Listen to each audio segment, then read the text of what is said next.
Hello all, welcome to K modes world. எல்லாருக்கும் ரொம்ப நாளாக இருந்த ஒரு பிரச்சனை, தலைவலி இன்றைக்கி தீரப்போகுதுன்னு தான் சொல்லணும்.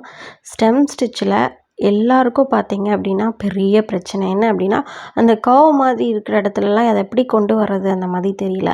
ஸோ இன்றைக்கி நான் அந்த ஸ்டெம் ஸ்டிச்சோட அந்த 2 ஷேப்பையுமே உங்களுக்கு தெளிவாக போட்டு தரேன். இந்த இடத்துல நான் அந்த ஸ்பீடாக எடிட் பண்ணுறது இந்த மாதிரி ஒரு விஷயமே இல்லாமல் உங்களுக்கு கிளியராக ஸ்டார்டிங்லேருந்து எண்டிங் வரைக்குமே நான் போட்டு காட்டுறேன். நீங்கள் பார்த்துக்கோங்க. எந்த ஒரு இதுவுமே இல்லை. ஸ்டார்டிங் ஒரு செயின் போடுறோம். அந்த செயினோட பேக்கில் திரும்ப ஒரு செயின் எடுத்து ஃபஸ்ட்டு போட்ட செயினுக்கு மிடில் குத்தி நம்ம கொண்டு போகிறோம். பாருங்கள், இதே இதை தான் லாஸ்ட்டு வரைக்கும். கண்ணை மூடிட்டு நம்ம எங்கே ட்ரா பண்ணமோ அந்த ட்ராயிங்லேயே போட்டுகிட்டே போங்க. ஒரு பிரச்சனையும் இல்லை. அந்த ட்ராயிங் எங்கெல்லாம் இருக்கோ அது பின்னாடியே நம்ம போக வேண்டியதாக கரெக்டாக வந்துடும். அந்த இடத்துல எதுவுமே மாறாது.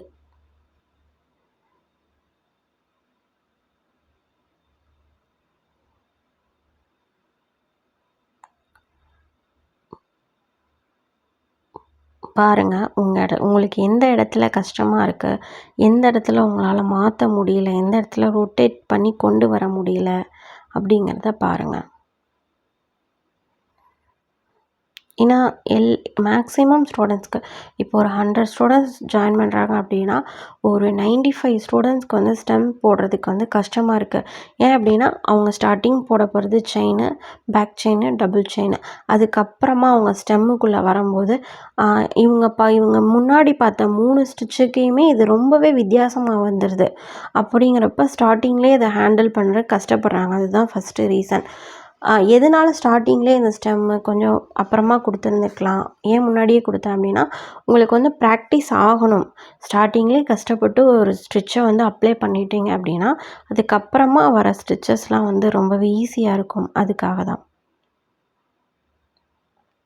ஹாஃப் லோடுக்கும் ஸ்டெம் ஸ்டிச்சும், அதாவது ஹாஃப் லோட் டைப் 2க்கும் ஸ்டெம் ஸ்டிச்சுக்கும் என்ன டிஃப்ரெண்ட் அப்படின்னா, ஹாஃப் லோட டைப் 2வில் என்ன பண்ணுவோம் அப்படின்னா செயினை அவுட்லைனாக கொடுத்துட்டு அதுக்கு மேலே ஸ்டெம் போடுறோம் இல்லையா, அது மாதிரி அந்த செயினுக்கு அந்த சைட்லேருந்தும் இந்த சைட்லேருந்தும் மாற்றி மாற்றி இதே மாதிரி சைடில் கொடுத்துட்டு வருவோம். ஆனால் ஸ்டெம் ஸ்டிச்சில் எந்த ஒரு அவுட்லைனுமே கொடுக்காம நம்ம இந்த மாதிரி ஒரு செயின் போட்டு அதோட மிட் பாயிண்ட்லேயே கிராஸ் பண்ணி கொண்டு போவோம். இதுதான் அதோட 2க்கும் உள்ள டிஃப்ரெண்ட்டு.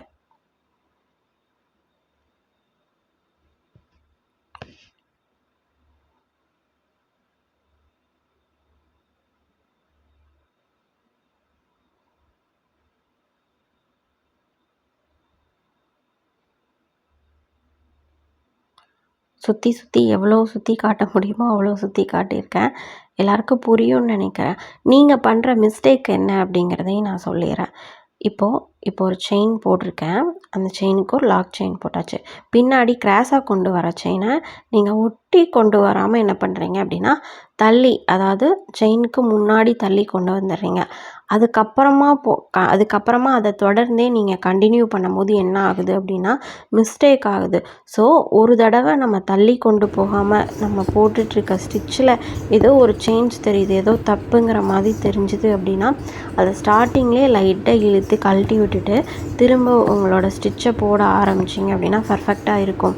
இல்லை அந்த ஒரு இடம் தானே தப்பாக இருக்குது அப்படின்னு சொல்லிட்டு நீங்கள் அதையே அப்படியே வச்சு கண்டினியூ பண்ணிங்க அப்படின்னா கண்டிப்பாக மிஸ்டேக் அதே மாதிரி கண்டினியூ ஆகிட்டே இருக்கும் ஸ்டார்டிங் டு எண்டு வரைக்கும். இது ஸ்டெம் ஸ்டிச்சுக்கு தான் இல்லை, எல்லா ஸ்டிச்சுக்குமே இதே ஃபார்முலா தான். ஒரு ஸ்டிச்சு போடுறோம், இடையில ஏதோ ஒரு தப்பு பண்ணிட்டோம், இல்லை ஒரு நூலே மாட்டுது, இல்லை மேலே எடுக்கிற லூப் டைட்டாக இருக்குது அப்படிங்கிற பட்சத்தில் நம்ம என்ன பண்ணோம் அப்படின்னா லைட்டாக அது அந்த முடிச்சு தானே, இல்லை ஏதாவது சிக்கு விழுந்துருக்கும், லைட்டாக எடுத்து விட்டுட்டு திரும்ப நம்ம ஸ்டிச் பண்ணுறத கண்டினியூ பண்ணணும்.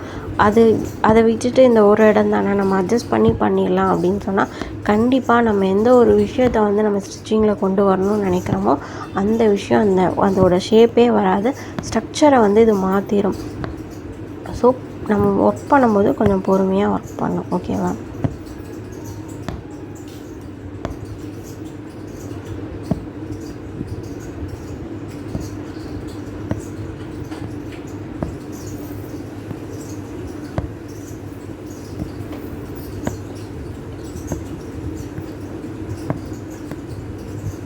ஓகே, அந்த மாதிரி எண்டிங்கில் கொண்டு வந்துட்டு நாட் போட்டு முடிச்சிடுங்க.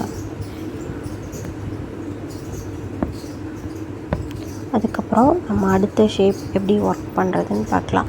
அந்த ஒரு மாதிரி கர்வ் மாதிரி சுற்றி சுற்றி வர ஷேப் கொடுத்துருந்தேன் இல்லையா, அதில் இதை விட அதில் நிறையா டவுட்ஸ் எல்லாத்துக்குமே இருக்குது. ஸோ நம்ம எப்படி ஒர்க் பண்ணுறதுங்கிறத பார்த்துடலாம். எண்டிங்லலாம் பார்த்துக்கோங்க. ஓகே, இப்போ நம்ம ஷேப் நம்பர் 2க்கு போகலாம்.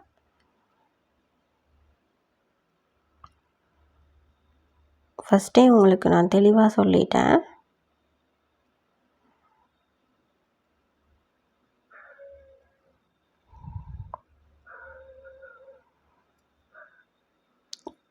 கொஞ்சம் நான் எக்ஸ்பிளைன் பண்ணுறத விட நான் என்ன பண்ணுறேங்கிறத நீங்கள் கொஞ்சம் அமைதியாக பார்த்தீங்க அப்படின்னா உங்களுக்கு நல்லா புரியும்.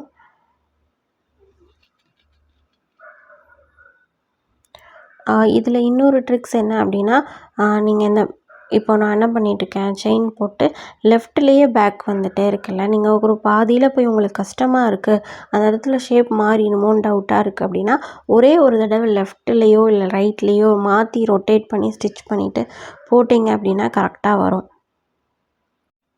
இல்லை நம்ம கரெக்டாக ட்ராயிங் மேலேயே தான் ஸ்டிச் பண்ணிட்டு வரோம் அப்படின்னா அந்த மாதிரி லெஃப்ட் ரைட்டாக ரொட்டேட் பண்ணுங்கிற அவசியம் இல்லை, கரெக்டாக போடலாம்.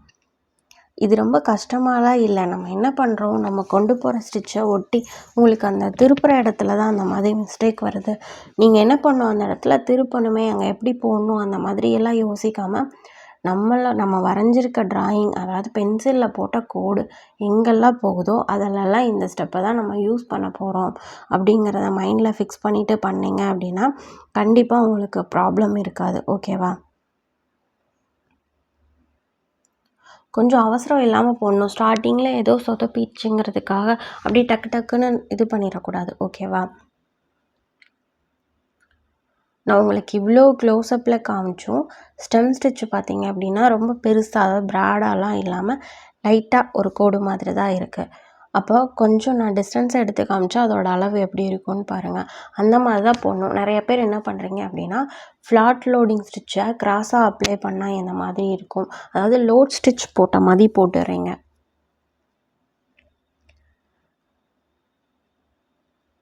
இந்த இடத்துல திரும்பவும் பார்த்துக்கோங்க. கீழே ஒரு தடவை குத்திட்டோம், மேலே மிட் பாயிண்டில் கொண்டு வந்து ஒரு லாங் செயின், ஷார்ட் செயின், திரும்ப கீழே வந்து ஒரு லாங் செயின், ஷார்ட் செயின், திரும்ப மேலே லாங் செயின், ஷார்ட் செயின்.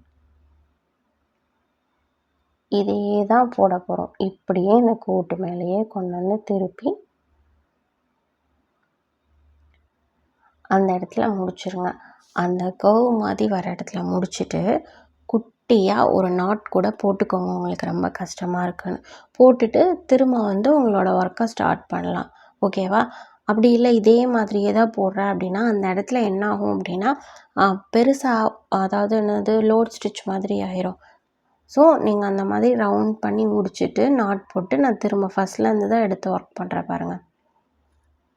உங்களுக்கு அந்த மாதிரி ரவுண்டு போடுறத நான் வீடியோவில் எடுக்கிறதுக்கு விட்டுட்டேன். அதனால அதை தெளிவாக இந்த இடத்துல எப்படி ஃபினிஷ் பண்ணுறது, அந்த ஃபைனலாக அதே மாதிரி தான் ஒரு கர்வ் திரும்புது இல்லையா, அந்த இடத்துல எப்படி ஃபினிஷ் பண்ணுறதுன்னு காமிச்சிடுறேன். நீங்கள் மெயினான இடத்துல காட்டாமல் விட்டாங்கன்னு நினைக்காதீங்க. இதே இதை தான் அங்கேயும் நம்ம யூஸ் பண்ண போகிறோம். நல்லா பார்த்துக்கோங்க.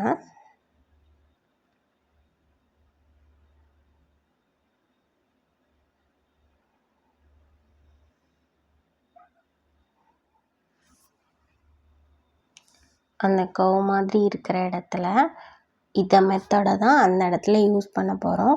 அந்த ஃபஸ்ட்டு கர்வ் முடித்தோடனே உங்களுக்கு அதுலேயே கண்டினியூ பண்ண கஷ்டமாக இருந்துச்சு அப்படின்னா நாட் போட்டு திரும்பவும் எடுத்து புதுசாக ஒரு ஸ்டெம் ஸ்டிச்சை ஸ்டார்ட் பண்ணுங்கள். அப்படி பண்ணிங்க அப்படின்னா உங்களுக்கு பர்ஃபெக்டாக வரும்.